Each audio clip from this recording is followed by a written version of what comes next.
let's talk private practice. We got these people that have been doing it and they're paying it forward now. We just had a great 1 hour webinar for the lemonade.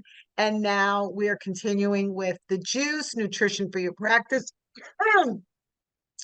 with the ever intelligent and ever amazing Paul Silovsky, who is owner of Rebound Physical Therapy in Topeka, Kansas. Just so you guys know, for those of you joining us for the first time, Paul is one of our oldest clients, not oldest age-wise, not chronologically oldest. In terms of being Nancy Johnston, you look a little different. Um, um, Paul has been with Survival Strategies. They're the sponsors of everything. They're the sponsors of the juice.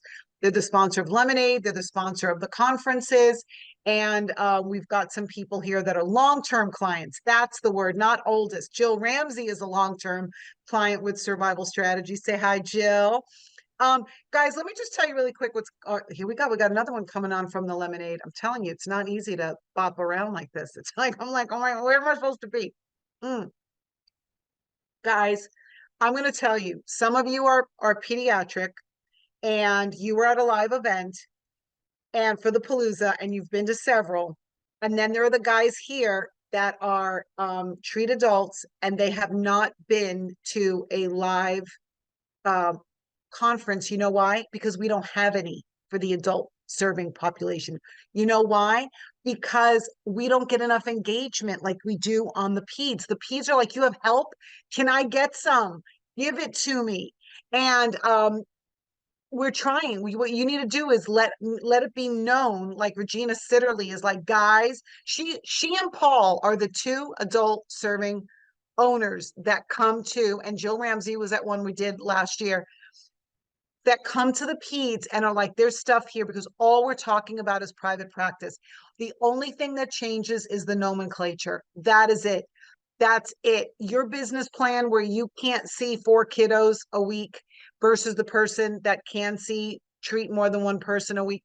That's about the only differences. The hiring problems, the front desk problems, the growing leaders, those are all the same across the board. I don't care if you have a dental office, chiropractic office, a pediatric office, an adult facility, it doesn't matter. So you guys, but we'll give you your own conference. We'll give you your own conference. So you have to let it be known in the private practice network that you want to have that for yourselves. Where we're going to put it on this crazy calendar we have coming up, I don't know, but I will make time. I will make space. We will pick a location. You just need to be very boisterous. Just let it be known. Yes, I want that 2-day, 3-day conference. Right, Paul? They're pretty amazing, are they not? Yes, very good. I had to unmute myself. Yes, they're very good. The content is great. Okay, good. And, yep. Yeah, they're pretty fantastic. So we are looking at putting on a conference that is just for the nomenclature, just so you can network and have people. Here comes another one, Lauren Massey. She was at our last one that we had opened up to peds and adult, that was in Orlando in October of 2022. So without further ado, I'm going to keep going on. We got a lot of stuff for 2024. So we would have to really get this planned. I would have to have like a really decent commitment that you guys would attend. And then we can pick a place. We could brainstorm. I don't care. My first Palooza, we had room for 30 owners and 40 owners and 10 staff showed up. And it just went bonkers from there. Now we literally have hundreds, literally have hundreds at these 3 times a year. People cannot get enough. They come again and again and again and again, and it's pretty amazing. Regina Sitterly just joined us. Regina, I was telling them how you are in the Private Practice Network Facebook group saying, hey guys, come on, let's have a conference for those that serve the adult population. So we really want to bring this to you, but they're pretty pricey, so I can't do it without knowing that the commitment is out there. And then I got to see where the bulk of most people are, or just put it smack dab in the middle of the country. Maybe we'll keep the cost down and we'll have it at Paul's, we'll have it at Rebound Physical Therapy. There you go. Just kidding. No, we'll have it in a hotel somewhere in beautiful place, great experience. I always pick a nice joint to fancy schmancy hotel, and that's what we'll do. So let's talk private practice. Let's turn it over to you, Paul Silovsky. Let us know in the chat that you're interested, and we will try to get this. Yes, I know. You deserve it in Atlanta, Regina, because she's really supportive of getting this party started. So I would not be opposed, or maybe Or somewhere else, Nashville, or Nashville. or Nashville. Nashville, I just priced out Nashville. If y'all will pay $329 a room as opposed to my usual $229, you can't touch Nashville right now. You just Okay, Lauren Massey, she would be interested. All right, love it. Thanks for chiming in. And let your friends know. Let your friends know about the PPN, the Private Practice Network, and let them get on there and start getting the party started and getting the conversation going. That's right. You will go and bring staff.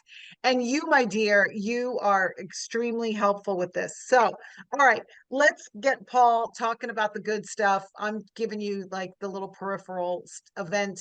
I'm your event resource queen over here, but I'll give you, Paul's got the real juice. He's got the real nutrition. Let's talk private practice. You go, Paul. Bring it like you Thanks, always do. Nancy. You need to change your name on it. Carrie's got your tab just I'm Carrie. Carrie Lee. I'm Carrie Lee. You know what? Yeah. She's like, okay, there you go. I'm going to change my name. I didn't even see that. What? Not enough coffee, too much coffee. I don't know. I never know. Hey, More another caffeine or thing to less. put in the chat. I mean, Nancy was just talking about a adult convention. Um, please put in anything you want covered in these monthly juice webinars. I really, honestly, like this one, what I typically do, I actually do this every week with another local group of business owners in the Nashville area. I'm in a management association here, and unfortunately, heading them up, but sometimes it's whatever I want to talk about.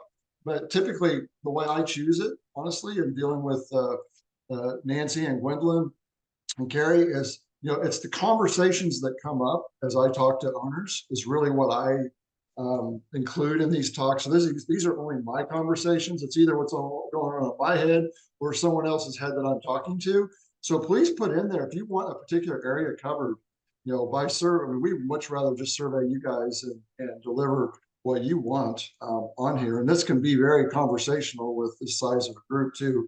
At the end, I put this one together because this discussion's come up with some owners that I've engaged with, over the last several months. It's a conversation, quite frankly, that I have with myself. I have to hold myself to a standard. I feel like if we're going to collaborate as owners, let's talk as owners and senior executives and solve those troubles or those problems with ourselves first. Usually it is us that we need to sort out first. At least that's what I've always found. I always figured that I was probably the barrier to production and expansion of my company. So I continue to work on that, and I love to collaborate with owners. So anyway, put that in because Carrie will capture that, and Nancy and I and Gwendolyn will go to work on making sure we cover that. So I think that's Do we have the poll? Do we have the poll, Carrie? We have the poll. So at the end, okay. guys, we always survey. Always. It's part of our DNA. Like it's drilled in us. Paul surveys. We don't do anything without survey. We don't just pop off with things. Although everything that's pretty much in Paul's mind is pretty much going on in the minds of other CEOs. So please do not forget to answer the poll. Stay on for that extra minute and get that answered because we really do. I mean, we really collect these pain points. It lets us know how bad the pain points are and how much stuff we have to keep delivering, like the hiring situation. We keep bringing hiring stuff and we keep getting people to show up for it because it's not a problem that has gone away. And there are things you can do. There are people hiring all the time. 30 people, 20 people, 24, 3 and 4 locations opened up within 4 or 5 years. So there are people that are learning the tech of how you hire and retain people. And you got to be in that game big time. So give us what it is that you need us to talk about, and we're going to bring it because we like, what are we talking about this month, Paul? So yeah, I agree. Yeah, so it's all, I guess the limitation it's been my survey is the people that I'm talking to as opposed to all of you guys. And great to get feedback directly from guys all over the U.S. because I'm only talking to a few a month, other than the local business owners here that aren't necessarily in the rehab medicine space. So there you go. Well, I've got some slides. This actually could or should go pretty quickly, and we should have time to discuss some things. Disclaimer, this is just some things that I look at, and these are the things that I discuss. These are some things that I've found in talking to owners on how do you measure your progress as an owner or a senior executive. What do you hold yourself accountable to, statistically or numerically? I've covered some of these concepts before, but they're worth going over because I'm really interested, if we have time, to find out what you guys use as your main measurables for your progress as an owner, and what you're leaning into, because it's pretty simple to look at the clinical delivery production metrics alone. I see that posted a lot. I know we're not all going to sit around and talk about profits as much, but we can sure measure them, more routinely or systematically. And I'll show you some things that I look at. So here we go. I'm going to share. I just to hold myself accountable, I make a PowerPoint right before we start these things. Good. Okay. So yeah, this is the title, Measuring Up as an Owner and Executive. How do you measure your progress is the question here. And certainly my presentation may be very limited from your view. So that's why I really would like to get through this and get to where you guys live, or, I want to learn from other folks too, to see what they use as their primary measurables. There's for folks that have done some training with survival strategies, there's various phases of expansion and/or production we can go through. Something called conditions. One of the highest condition you get into is being a condition of power. As an owner, if you actually applied everything that survival strategies consultants works with you on within a couple of years, you could be in this condition of power as either if you're already out of the clinic, great, then you've probably already executed on this. You've already turned over your successful actions and have. But here's a definition. So power is actually a trend that you get into. So it's a statistic or a stat that has gone up into a whole new steeply high range. So it just rockets up into a new high range, and it's maintained in that range. And now it stays in that range in a very normal trend. In other words, it might dip a little bit, but then it goes right back up. But it holds up in that high range over a period of time, right? And it has to be a high level of production because there is such an abundance of production there that momentary halts or dips can't pull it down or imperil its survival. That comes from the hunger management technology.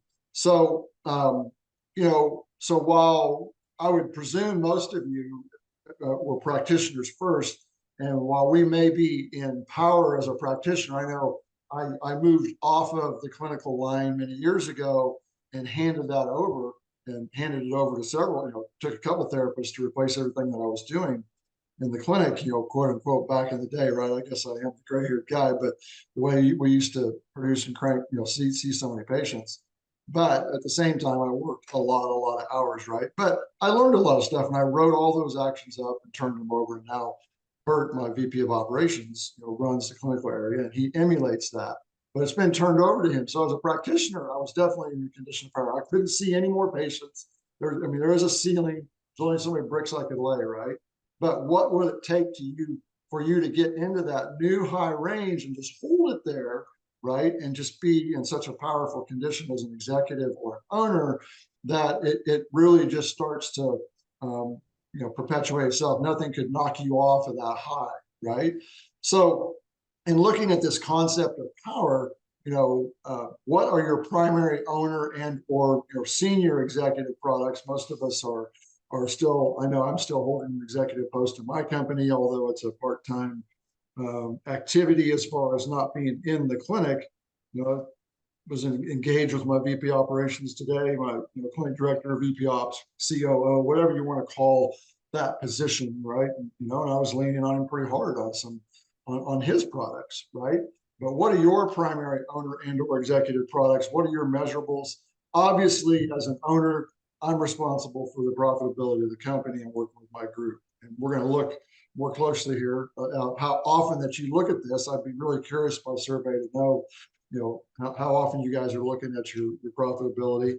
And then there's a viability factor, and viability has, I'll use the term lifeability. How lifeable is your practice? What is the likelihood that it can survive into the future because of its current or past and current production? So what's your future look like, or what do your assets look like? I'm going to break those assets down, because I look at assets of the company every week, as a combined total of one of my major products, a thing that I hold myself accountable to and for, through my junior executives. So that viability has a lot to do with what's happening right now and how consistently that happens and how I can carry that forward into the future. So viability is lifeable, and it has future to it, right?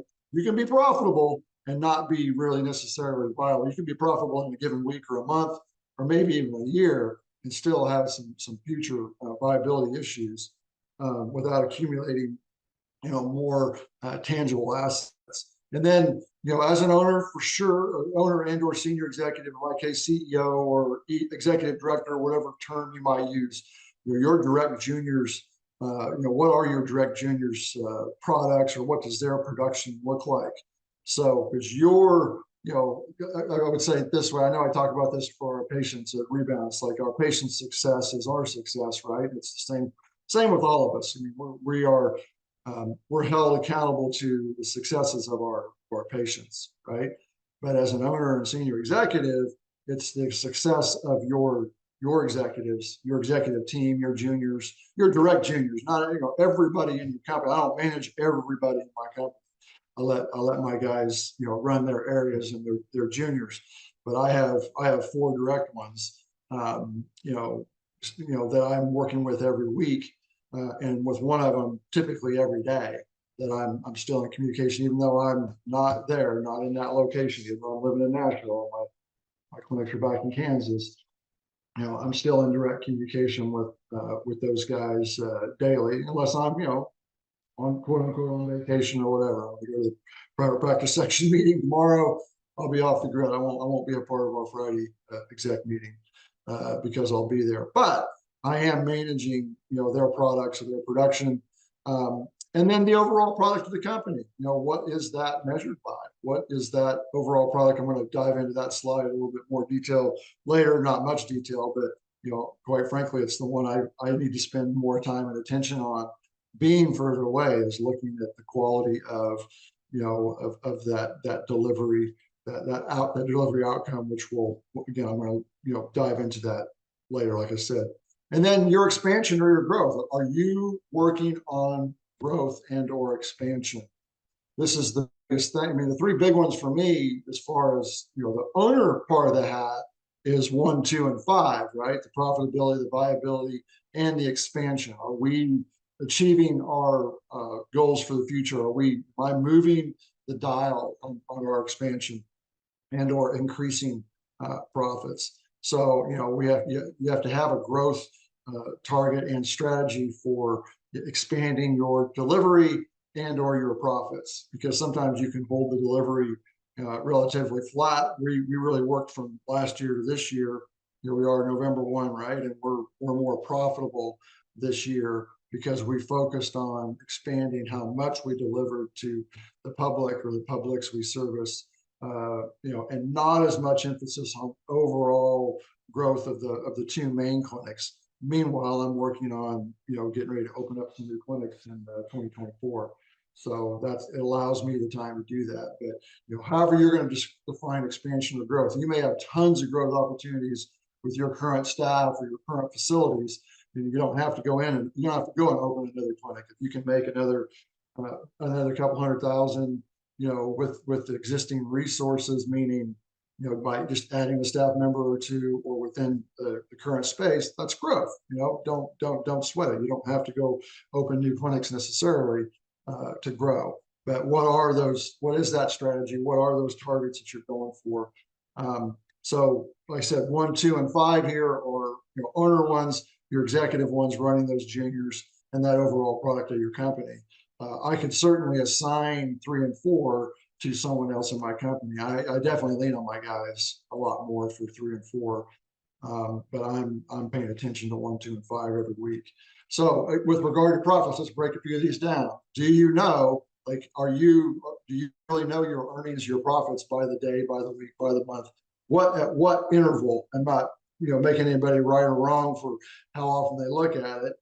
I definitely look at our cash flows every day. I look at what's going in and out, every day. One of the first things I do every morning. Um, certainly measure them every week. I'll show you a little dashboard that I look at here in a second.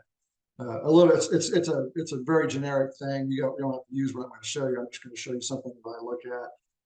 You'll see that it's already up to date. I already know where we're at. Just not profit. Well, I'm talking about the revenue wise. I already know where we're at profit wise for year to date in October. I already looked at it this morning. Already know because our accounting is very, very current. But do you know your earnings, your profits by the day, week, month? What is it? What interval are you looking at? I would say the more control you can put over it and attention that you put on it, not just by looking at it, obviously, but by taking actions that are going to move the dial forward, you'll go towards that target if you have one. If you don't have a target, you need to set one. And I would say, no less than monthly, know exactly where you're at on your profitability by virtue of a raw number and for sure a percentage of the revenue that you're producing. Do you have some kind of a dashboard or barometer to measure your profitability or progress, your efficiencies, if you will? I'll show you something I just look at only from a revenue standpoint, not my production, not my efficient. Well, I let Bert, my VP operations, handle the efficiency of the therapist, but if he's doing a good job, then it's going to show up on the dashboard. And then some kind of statement of cash flows. What's your over and under every week? I would say no less than every week. No, not just am I within budget, but what was actually deposited and how much did I spend, and make it a habit to know. And just really confront it. If it's not where you want it to be, if you've got to look at it every week for sure on a graph, then you're going to know. So, like, for example, this would be, just the solid line here would be, gross income deposited a week over week, and then the bottom one would be, the bills we paid. How much money went out? What new money came in? This is all new money in and new money out. Obviously, these don't crisscross in this particular 13-week period. These two don't cross each other. So everything in between there is cash flow, not necessarily profits, because you obviously have to pay, taxes and some of the expenses that may not show up in this particular 13-week period. But my point is as long as you've got a gap there, things are looking pretty good. This is all the cash that we would have. This just shows a statement of cash flows for a given week. Right. And then I'll show you a different dashboard later at the end for what I look at daily to look at, how we're going against our target. I mean, I see it every day. I know daily where we're at against what revenue target we have set for the month and for the quarter and year to date. So now on to viability. I talked about profitability, viability and or the assets. What are your assets for a given time period? And this is, oops, sorry about that. Hit the wrong button. So I find that most owners I talk to, and this isn't even just in the rehab space, because like I told you, I'm a part of a management group here, a group of business owners, and the majority of them do not look at or monitor their any combined production statistical cluster of statistics or production metrics for their own weekly production and or what do your assets look like? What do your production assets look like for the week? It's a little different way to frame it, but I got to look at this week's production and say, hey, how lifeable is this week's production compared to the targets that we have set, and what all am I looking at here? So I'm going to look at obviously gross income or the income that was deposited for the week. Okay, not what was reported by the front desk and card swipes, but actually money that went to the bank. I only listen to my financial controls person, my financial controls officer, or CFO. People call it CFO, FCO, a person in finance. We're lucky enough to have a full-time person that's doing all the finance, everything that deals with finance in our company. So I'm looking at the cash assets, or so measurement of the energy coming in. The measurement for that particular week is deposited income. Our AR is a tangible asset, so our accounts receivable. If you can take time out of your accounts receivable and drive that number down, get it, in a timely fashion. It's certainly something you can affect from past production to, get your gross income up. And I'll show you how I just not just how I calculate, but how I make this a cumulative statistic for myself. This is an important one for me. My genesis was with Survival Strategies. I learned how to drive new business in first. And that's always going to be number one for us, because as long as we've got plenty of people to service, as long as we figure out better ways to service them, we'll be in business. We'll do fine. So I measure the value of the starts each week in our business. And we also have cash services. So it's a little bit different. So if someone sells a training package or a package of massages, or we have 10 new people sign up for a senior exercise class, that all goes in as start new income, new people that came into the company for the week. And that's part of that future. It's like, I want to know, while that's not deposited income, this is one I should have an asterisk by this one, probably do on a later slide, but that's not necessarily new income, as in I didn't collect all that money up front, but I can gauge by putting that on a graph how we're doing on the consistency of our new business flow. And then the value of your delivery, what got delivered for the week. While we collected, if you collected, $50,000 for the week, what was the value of the service that was delivered for the week? How much, if you were to take all your visits or all your billable hours for a week and give that a monetary value, even though you aren't going to collect all that money in that given week. This is Bert. This is my VP operations key statistic. Is I call it accrual charges. We take our charges. Our finance person calculates that within 1% annually. Like if we were at the end of Q3, she had calculated when I took what she converted our weekly delivery to our actual collections, it was within 0.6%, 0.6% of what we actually collected. So we stay on top of this because we have someone just looking at how efficient we are with getting our collections in. And then the total cash on hand, which would include your reserves. In our case, we have an operating account, we have a payroll account. We put money, we always have money. We'll never miss our payroll. We stack some money in a payroll account, so it's always there and ready to go. We always have a payroll ready well before, and then a reserve. So we have three different accounts. But how much cash on hand do we have on hand minus whatever we owe for the next week? Okay, so for discussion purposes only, like I said, this is just an example. Nobody's held the need to do this. I just figured my combined statistic as both the owner and the senior executive of the company is the sum of what I just went over with you. I take the value of our AR. I multiply my AR by 55%. So I'm just making up a number here. Let's say it's 600,000. That would be worth 330,000. If I went to sell my company and I had 600,000 in AR, I could estimate whatever that ends up being in your company, it is. But if you know what your average collections are against what your charges are, it's probably pretty close to that, as long as you're not letting patient pay money get old. But that's an asset of the company. If you want to sell your company, someone's going to need to assign some value to your accounts receivable. Obviously, our gross income for the week. There's an example. None of them, you can tell these are crap numbers because they're all zeros. You can tell when someone's lying to you if all their numbers are zeros. But in a given week, obviously, we're not going to have zeros on it. They're all going to be very odd numbers. This is just an illustration. So the gross income, then accrual charges. This would be our accrual production if I took all our visits and totaled up by our average collections per visit, then that's what that number is going to end up being. That's the number I'm telling you that we calculate within 1% of what it actually ends up being. And when it gets off by too many percentage points, we dive into either getting our collections per visit up, or getting the collections, caught up if there's a backlog on our AR or whatever it is. And then the value of starts, I do have an asterisk on there. That's not actual income in, where these top three are, I can actually value our production here through accrual charges. But the value of starts in new business, we use $1,300 approximately. It changes every quarter. We retumble this every quarter. That would have been however many, how many evaluations we did that week. That's worth that much, because I'm managing all of these things I'm working with Wendy on starts. I'm working with Bert, my VP ops on the delivery. I'm working with Janet on the collections and the AR.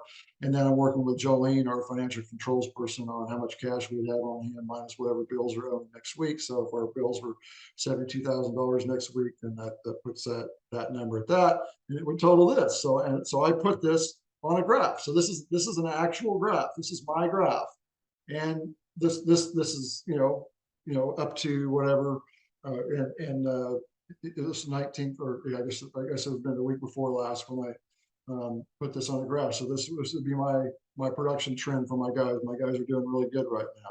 So we're in a nice uptrend. So that's actually taking those metrics. That's how I measure. Is then I still have to figure out how to go in and handle each one of those areas. If any of those 5 things is down or is off, then it tells me where to go in and who to go lean on. Now here's a management tool for you guys. This is a nice little. I don't know. To me, this is really simple. This is a whole conversation. This is just how I think, right? I'm looking at the overall how do we do for the week, right? And if you're gonna measure, actually, this isn't the tool I was thinking of. I should have looked down at the rest of the slide.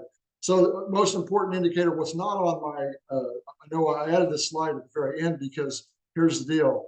What I didn't have on that slide, which I need to add in 2024, is some tangible value for measuring that overall product of the company. Most people have some expression of, their delivery, or at the end of the overall product of their company. If you guys that have, organizing boards, and you put a product at the bottom, some reflection of a highly satisfied patient client whose life and function has been improved through your services, or they complete the full plan of care, or they refer others, however you express that, right? So how many of these, if we really just, I would propose that if we really just managed or measured the number of folks that successfully completed their plan of care every week, and if we grew that number, you would have an affluent, very profitable enterprise. Because if you really just got that number year over year, in a very nice, steady, normal trend, or if you popped into, if you really blasted it and just, greatly expanded your delivery, hired 10 new therapists, or, a bunch of new delivery people, if you could find them, and delivered a bunch, or opened some clinics, if you just made sure they completed their full plan of care, obviously it's assuming that you're going to collect, have a good average collections number. And that they aren't all low payer type patients. I mean, we're assuming that you make it a worthwhile endeavor for your guys as you pay your staff.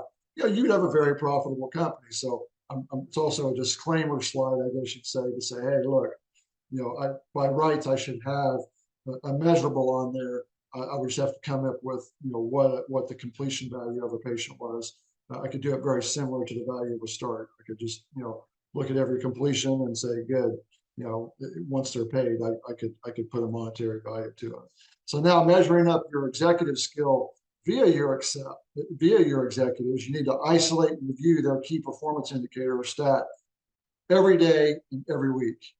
I still look at, even though I live here, I'm looking at these key indicators for Bert, Janet, Wendy, and Jolene, my 4 executives, every day. I look at those indicators every day on where we're at. I definitely meet with them, personally every week, even though now it's, mostly over the phone, except for next week when we're back there live. I definitely we coordinate as a group every week. And then this is the little tasty morsel I'm going to give you. One quick key question. I asked them, are you on target? Because they all have a weekly, monthly, quarterly target, every one of them. I know exactly what they're going for in the week. So first question is, there's only 2 questions I ask them, right? Are you on target, right? And then here's my two key responses as the senior executive CEO. If they're not on target, what's your plan for that? And then I shut up. Okay. If they are on target, it's like, great. Do you need my help with anything? That's it. And I'm not saying that's the whole entirety of the meeting. I'm just saying you could literally start, after you do your openings and your niceties, you could literally start this way. Are you on target? If they're not on target, what's your plan? If they are, do you need my help with anything? I much prefer that ask the second question and they know this. Because if you did this every day with your juniors, they are going, if they don't have a plan for it, I guarantee you after the second or third day, if you just stand there, don't say anything, right? If you say, what's your plan for that? And then just shut up and wait for the answer. Wait for an actual answer, not some excuse, right? They're eventually they're going to show up with a plan and they're going to start taking action. So that's just a little additive for me. That's, you don't have to do it that way. I've just found it super simple and super successful to do that. So now measuring up as an owner, that was, this has many parts to it, but I'm going to tell you that, I know, if you were going to take, if something happened and you had to take your business to market, or sell to, one of your staff, or make one of your guys a partner, or if you've got a partner, sell to a partner, it's going to be based upon the net profitability, the net income, looking at that percent profitability and or growth pattern, right? And I'm going to talk more about how to break this down in a second, but this is one that I think gets measured the least. I would suggest that everybody at least looks at it monthly, both as a raw number and then a percent of profitability, meaning what percent of your gross income was profit, because that's what a buyer is going to look at first. I'm not saying it's the most important thing. It's just the first thing that they're going to look at, because there's a lot of factors that go into it. Because you could be a little bit profitable and have some of these other areas I'm going to show you be in a low risk category, and make it to where you'd be a good person to work with. I would be very interested in looking at working with good people that just don't know what they're doing, in regards to potential growth, as opposed to folks that had decent above average profits, and we're doing things really weird or unethically, or in a shady way.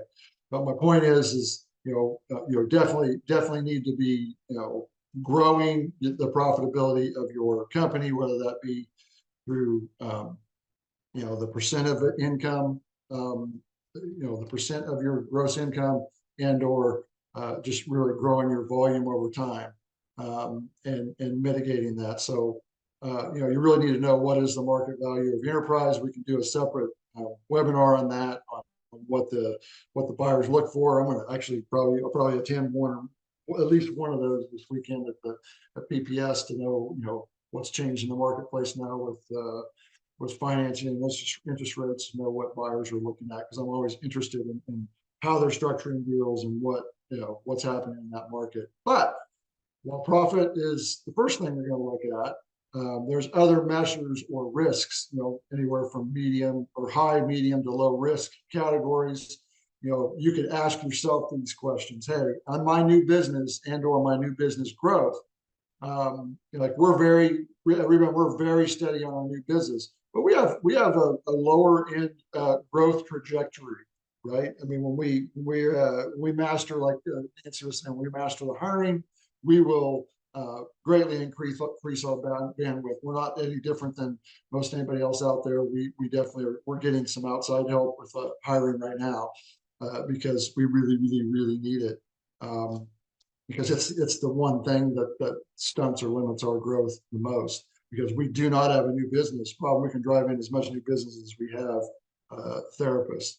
But someone's going to look at, are you a higher low risk? I'm looking at a company, a clinic in another town about 30 miles away right now.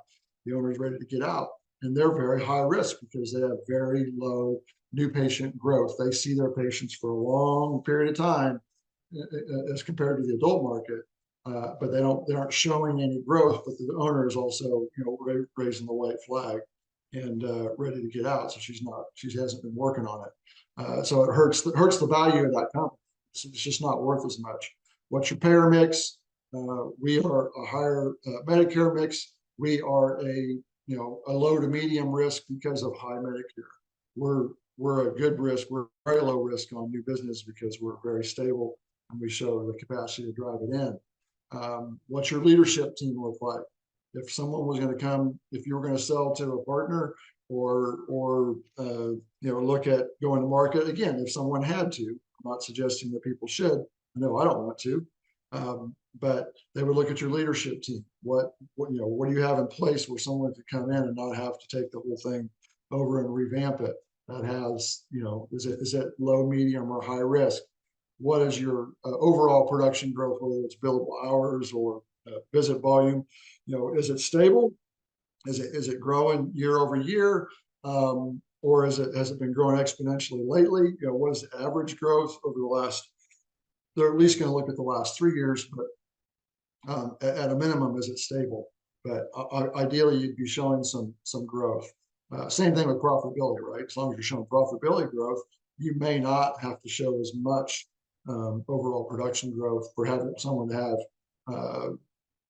incentive or perceived value in your enterprise. But you have to do this actually as an owner. I'm doing this drill not for someone to look at going to the market. Just like if you really do this, do this evaluation for yourself, hold yourself, measure up, right? Measure yourself up against these standards. You'll get a pretty good idea where you're at. And then, what's your staffing look like? Are you retaining your staff? Staff retention, I would submit, would be a good thing to track too.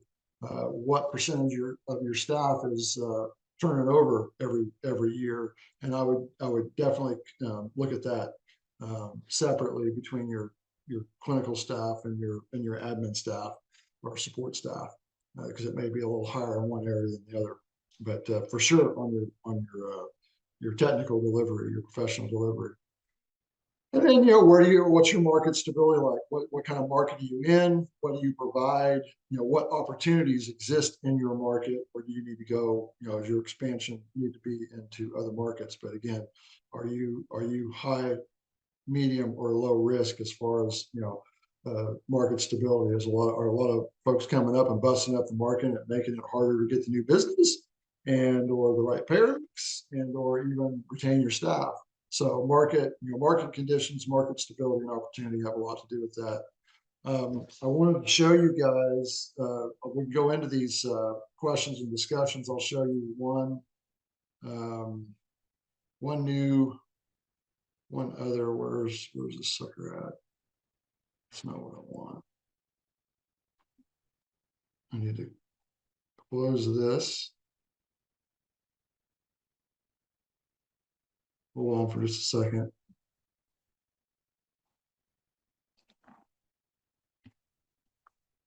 For some reason, it's not closing my PowerPoint. Nancy, is my PowerPoint still on the screen? No, I see you. Not now? Okay. Not now. It was a second ago. Yeah. Okay, I'm just going to close that sucker. You weren't crazy. Okay, close that. I was going to show, I have a little dashboard that I use. It's very generic. So, I mean, a lot of you younger guys can make things that look a lot cooler than what I would. But check this out. I'm going to show you that I definitely look at this stuff daily.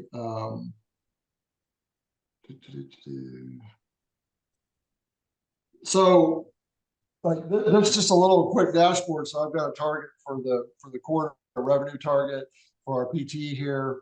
And then, so I can just like I already look at October. So we collected 414 in October. The target was 430. So we were off by 16. So I know percentage wise, I guess it gets updated every day. We got 22 production days. We were 96 of 100%. Now we had a really good day today. This is already the collections for today, 57 grand. We got a 411,000 target. So we're, 13% of the revenue target. Wednesday is just a big day for us. And we should have collected 4%. We collected 13%. Then I come down here to the third quarter, or not the third quarter, but the quarter to date target, and I can see that we're 21,000 ahead for this total right here compared to these 23 days for the quarter. So I just know exactly where we're at. We're ahead right now by 21,000, but our guys are looking at this every week. Really, really simple stuff. I'm just trying to give you guys an idea that this is what I do. People ask me, Nancy could even ask, what do you do? What do you do in Nashville? Well, I set systems up so that I know what the heck's going on with my company and know what to lean on with my juniors, my direct juniors. I'm getting better at it. I'm far from being perfect. If I was truly, I haven't capped out the top of that power graph. I haven't taken it.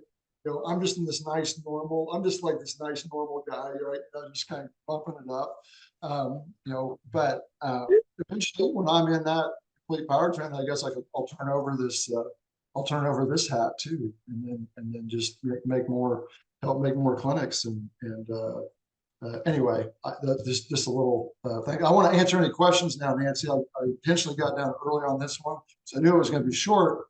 Hopefully, some of the stuff I said opens up Pandora's box to some questions or comments, because I'm very interested in what other people measure. They can either put it in the chat or get on and we can have a discussion. It's not so huge a group that we couldn't, but I want to answer any questions. You might even I'll have tell you, let me just chime in here with something. Now, most of the people on here that I know of are pretty seasoned, and hopefully this sunk in and it's not overwhelming. But I will tell you that what I have found talking to dozens and dozens and dozens of owners every month is that they come for the nuggets. They love the nuggets, but they're not really getting ahead of the game in their practices, because when we ask them to start confronting their numbers, and maybe this is nobody on here, but if there's one person on here that I can help with this, then I can rest with my head on a pillow. We find the number one stop to actually getting the real help that people need is that we require numbers. We require looking. Like, survival doesn't promise you anything unless they can guarantee that we're going to get you the success. So they start putting all this stuff into software and starts tracking it with all those nice graphs that you saw that Paul has. He uses a different system, but we have our own system. One's for adults, one's for peds. Some of you have it. It's called OMS. But the biggest confront that we find where people fall off is looking at their numbers. And I also get a lot of people that'll tell me they don't want to treat. They don't want to stop treating. They're like, I just want to treat. And I used to just be like, oh, wow, how dedicated. And now I realize humans like to do what they know how to do. And so if you know how to treat because you went to school and you got fancy letters and a degree and you spent a lot of time and someone oversaw your work for however long you are after grad school, I don't know, but you feel more confident. And so you want to stay in that treating and less in the CEOing, because that's the unknown territory. Now, we provide a lot of stuff. Paul gets on here, Diane gets on there. We put these conferences together.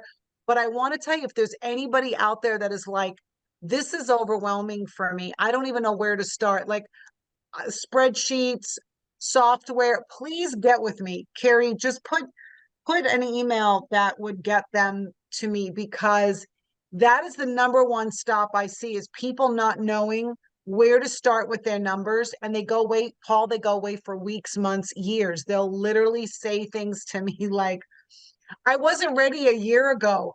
Or they'll get this close. They'll get this close to drink. They're the horse that got led. They get this close to drinking the water. And then they're like, oh, I got to pull those numbers. And out they go. So if this seems overwhelming, let us know. If this gradient was great for you, if you'd like a deeper cut, because this is the kind of stuff that Paul and I love to go over, is like, where do we start? Like, there's a strategize to maximize. That's perfect for anybody, whether you're peds or adult. Diane does it. We're doing it January. What's that date, Carrie? January 19th. It's called strategize to maximize. There is no juju, fluffy, let's manifest and create. It's a 3-page worksheet. It is it's every number you should ever track in your business ever of all time. And it's pulled, like most of our stuff is pulled from major programs and systems that Survival Strategies has. The other point of this is if you can't get to this kind of delving in like Paul does as the CEO, I'm here to tell you that the cut below that, the gradient below that is your organization.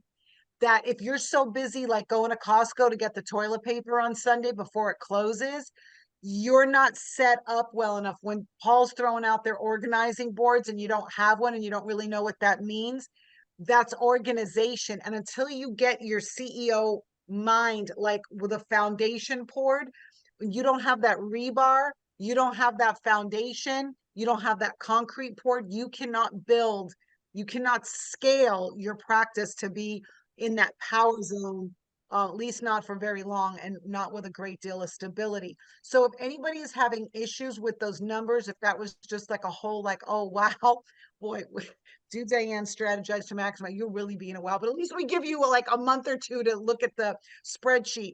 So I just wanted to add that, Paul, because I am not organized that way. So when I look at that, I mean, I am now, but that would have been like a, oh, whoa, I got to look at this stuff. Like tracking those hardcore numbers, that is something to learn, and having it organized where you know who to go to, so that when Paul says it, he says to his juniors, how's that target for you? It's all already organized. And that is, and I'm going to end on this note and give it back to Paul on the questions. That is a secret, not so secret 101 of retention, because I will tell you, these guys can go work for anybody. Do you want to go work for a Paul Silovsky, or do you want to go work for like the owner that is running around with their like a chicken with their head cut off, and they're hoping you guys, the staff, all have it figured out and can bring something to the picnic?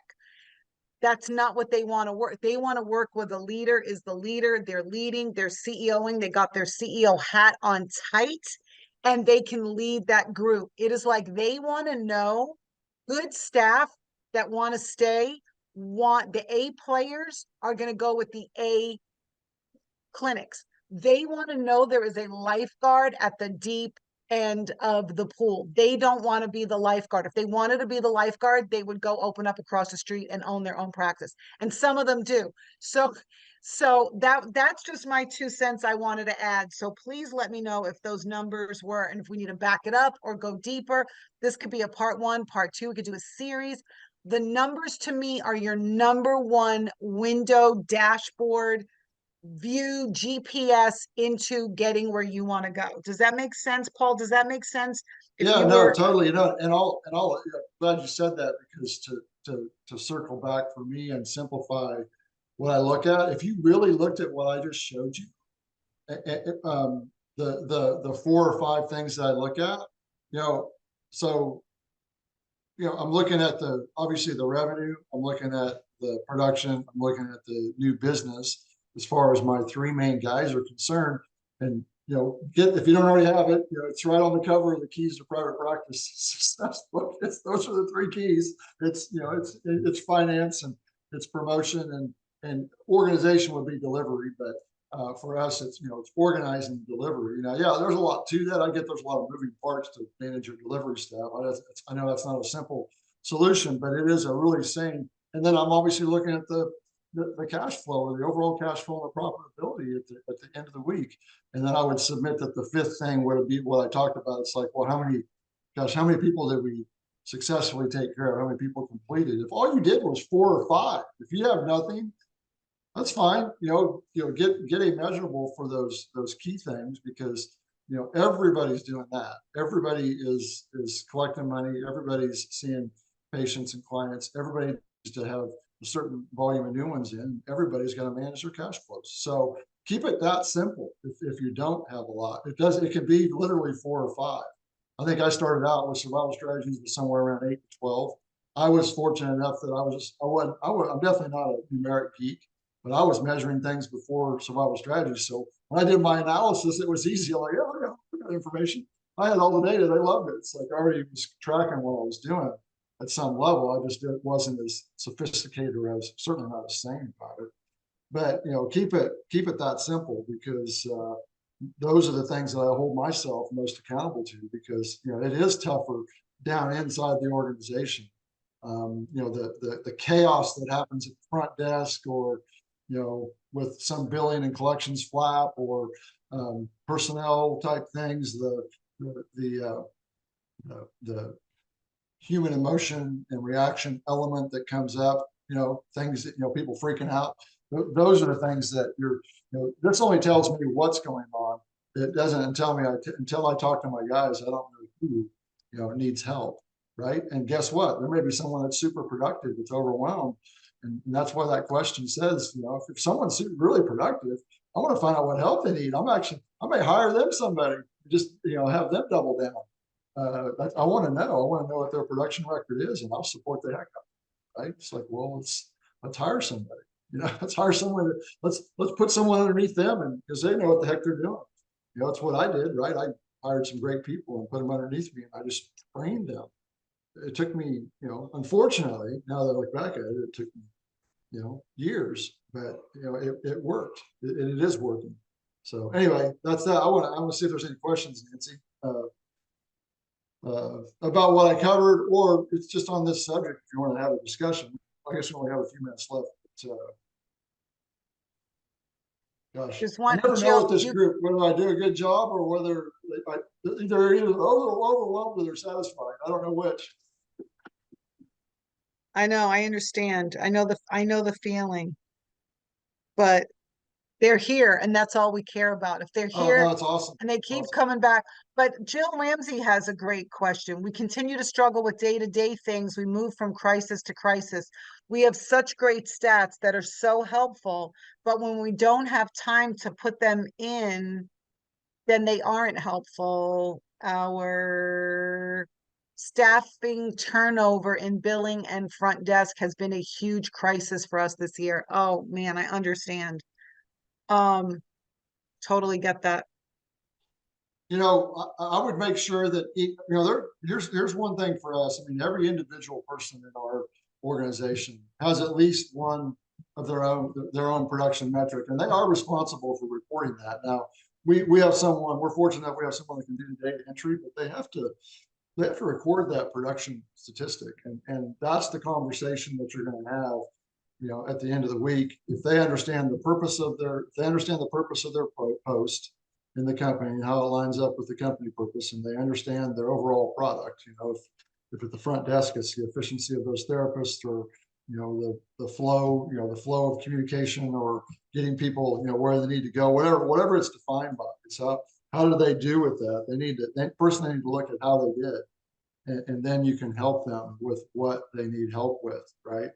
Particularly if they're if they are getting a lot done. But first they need to prove that they've taken responsibility for that singular product that you've defined on their job description. So that's my recommendation, is to it gives them a stable a stable place to go, a stable piece of information to build their daily and weekly production around. It's like, look, all I care about is you fulfilling this purpose of the company. You're taking good care of people, and supporting, with its front desk, if they're supporting the technical delivery staff, how efficient can we make them? But whatever that product's defined as, and whatever that measurable is, that's what they should be reporting to someone every week. And then if you're increasing that ability, like Nancy said, they want to work for someone that's going to hold them accountable, and train them, and take care and care for them. I mean, your job is to care for them, make them more competent. If you make good efforts to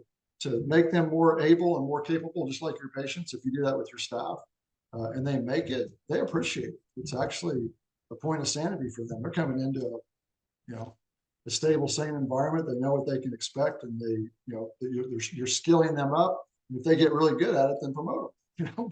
Put somebody underneath them and let them train somebody. So that's my advice.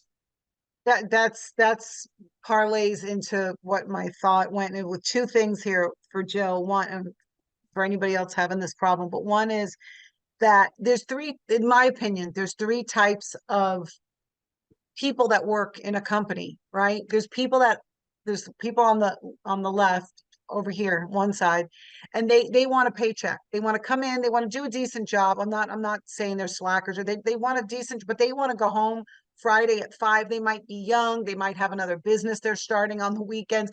Who the heck knows? But they want to come in, they want to do a decent job, and they want to get a paycheck, and they want to clock out at 5 o'clock. They want no responsibility, no liability. They don't want to be thinking about anything on Saturday night at 8 o'clock except like what they're going to wear, or thing they're going to, what entrepreneurial weekend they're going to do in Las Vegas to blow up their private thing they got going on. Then you've got you guys on the right side, one whole side. You're the owner. You took on all the responsibility, all of the liability, all of the craziness of like, wow, I feel like I can do this better. A lot of times you people left a practice where you thought, wow, I can do this better. This stinks. Or we find in the peds, we have a lot of people that have their own kids with special needs. And they're like, I want my kid to come to my clinic where I know they're going to get the treatment that I know I want my kiddos to get. So there's all these different variants why someone becomes an owner, but all we do know the same thing. It's a lot more than you signed up for. It is like, it's just a very intense profession. I mean, it is not like I'm going to go, open up a donut shop, right? And then you got people in the middle. They don't want to be the owner. They don't want that level of responsibility. They don't want that level of staying up at night, but they also don't want to just punch a clock. These are your A players. These are the people that Paul's mentioning, the Janets, the Wendy's, the Berts. These are the people that want more, and they're willing to put their neck out, and they do go home and they do think about things at midnight on a Sunday night. They do wake up with that Sunday night kind of anxiety about what they're going to get going and rolling on Monday. You've got to grow those people. You have to identify them. And then you have to, as Diane would say, I'm channeling my inner Diane. You have to build into those people. That is what Paul does. He can sort them and he can keep them. So if you got one part, you got the lifeguard at the deep end of the pool. You got your organization in. The second part is you can learn this skill, how to hire the right people and recognize them and give them more. That's number 2. And then, Jill's leaving. And the other thing I want to say to Jill is, please make sure you're doing an exit. If you've got a lot of turnover people, make sure you're doing exit strategy. Find out why they're leaving. Is it $2 an hour more? Is it that you don't give them any PTO and they want more PTO? We just discussed this in the lemonade. What is it that is having them jump ship? Are they just getting more across the street? Not everybody is money motivated. There are reasons why people will stay that are different than money. So you don't have to feel like it's only about competing with the hospital across the street, or in California we had, I don't know what we had for PT.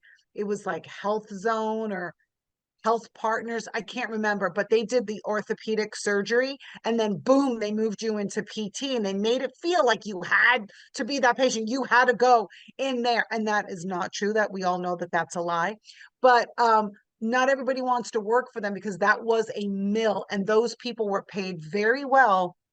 And they had a lot of responsibility, and they were almost set up for failure of getting all those patients in the schedule. So they're not always motivated by money. So those would be my 3 things: is find out why your people are jumping ship and find out where you can give and take. I want to do a webinar called how to give your staff everything they want without slicing your own throat. Like, I have to find a way to make it a little less New Yorkie mafia. But I do want to have a webinar on that because there is a way to give in, and that's what you have to do. You have to look at it like it's a seller's market, not like it's a buyer's market, not a seller's market. If you've ever sold or bought a piece of property, it is an employee market right now. I hear things are changing a little bit. When it's a buyer's market, you have to give the buyer everything. You can't say, I'll give you this, I want this, I want that. You have to give the buyer what they want. They want you to pay for closing costs, you pay for their closing costs. You want to fix all this stuff, the repairs, you fix all the repairs. When it's a seller's market, it's like, we got 45 offers coming in right now. Like, stand in line, buddy. We don't have to give you anything that we don't want to give you. So right now it's an employee market, unfortunately. So that is one part I would look at, is what you can give them without putting yourself at the effect, putting yourself over a barrel, becoming more of the windshield and not the bug. That those are the pieces that are a little hard to figure out and put in the nuances of day to day. But that's my take on it, Paul. What would you do if you had a lot of turnover? And then we got to go. We're way over, I think. No, I think you nailed it. You've got to definitely interview the guys on their, or know why, really know why they're leaving, and then Right. obviously you've got to do the right screenings up front. You got to know how hard you can push these guys before you bring them in. I mean, I would never hire Right. somebody that doesn't have a good production record. That's, if someone doesn't have a history of production and being willing to produce, then I don't even waste my time. I don't Anybody even think directly. people ask that. Mhm. I learned that in, like, not too long. I mean, just being with survival strategy, I learned that recently, within the last 5 years, I say recently. But what is your production record? People will hire somebody with zero production record. Now, I don't think that's always a steadfast rule. If you got somebody new, young, hot, great tone level, just ready to go out the gate, they're just like that Bronco in the pen before they let it out to the rodeo. Um, that is, I might smush, if it makes sense why they don't have a production record, then I would do that. But all right, Pam Mitchell, is this recorded? They are always recorded. We are working on our juice library, like the lemonade library, but we're not there yet. We don't have a place for it to live right yet. We're working on that. So there's all these things in development. Thank you for asking.